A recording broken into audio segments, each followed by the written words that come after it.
बहुत समय पहले की बात है। एक वृद्ध हकीम हिमालय की पहाड़ियों में एकांतवास में रहते थे।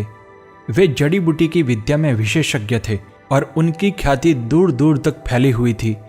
एक दिन एक युवा पुरुष दुखी भाव से उनके पास आया। उसने थोड़ा उदास और निराश होकर अपनी समस्या बताई। हकीम बाबा, मेरी पत्नी मुझसे बहुत प्यार करती थी, लेकिन जब से उसकी माँ का देहांत हुआ है तब से वह मुझसे ठीक से बात भी नहीं करती। हकीम बाबा ने कहा, बेटे, निकट के सगे संबंधी का देहांत भावनात्मक लोगों के लिए सहन करना कठिन होता है, लेकिन बाबा, उसकी माँ के देहांत के 6 महीने हो गए हैं। युवा पुरुष अपनी व्याकुलता छिपा नहीं पा रहा था।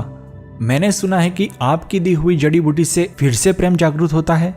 उसने दोनों हाथ जोड़कर विनती की, कृपया मुझे वह जड़ी बूटी बनाकर दे दीजिए। हकीम बाबा ने मुस्कुराकर कहा, अरे भाई, अगर मेरे पास जड़ी बूटी बनाने के लिए सारी सामग्री होती तो मैं उसे अभी बनाकर दे देता, लेकिन उसे बनाने के लिए मेरे पास एक महत्वपूर्ण चीज नहीं है। कौन सी चीज? पुरुष ने अचानक अधीरता से पूछा। मुझे बताइए, मैं उसे लेकर आऊंगा। मुझे शेर की मूंछ के 7 बाल चाहिए, हकीम बाबा ने कहा। अगले ही दिन वह पुरुष जंगल में शेर की खोज में निकल पड़ा। काफी खोजबीन के बाद उसने जंगल में एक नदी के किनारे एक शेर को देखा।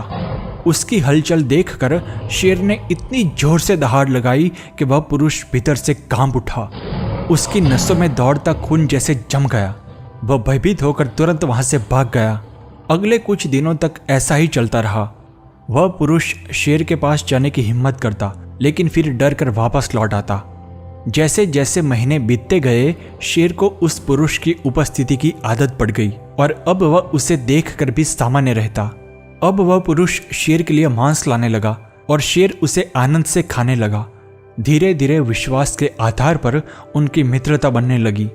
जब शेर तृप्त होकर मांस खा लेता और आराम करता, तब वह पुरुष हिम्मत करके उसके पास आता और उसकी पीठ थपथपाता। धीरे धीरे एक दिन ऐसा भी आया जब उसने साहस करके शेर की मूंछ से 7 बाल निकाल लिए। अब वह और देरी किए बिना सीधा हकीम बाबा के पास पहुंचा। बाबा, मैं शेर की मूंछ के 7 बाल ले आया। बहुत बढ़िया।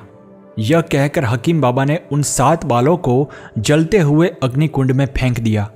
अरे अरे, यह क्या किया? वह पुरुष गुस्से में तमतमा उठा। आपको जरा भी अंदाजा नहीं है कि मैंने इन बालों को पाने के लिए कितनी मेहनत की है, और आपने उसे जला दिया। उसने दांत पींचकर पूछा, अब मेरी जड़ी बूटी कैसे बनेगी? अब तुम्हें किसी जड़ी बूटी की जरूरत नहीं है, हकीम बाबा ने मुस्कुराते हुए कहा। जरा सोचो, तुमने शेर को कैसे वश में किया?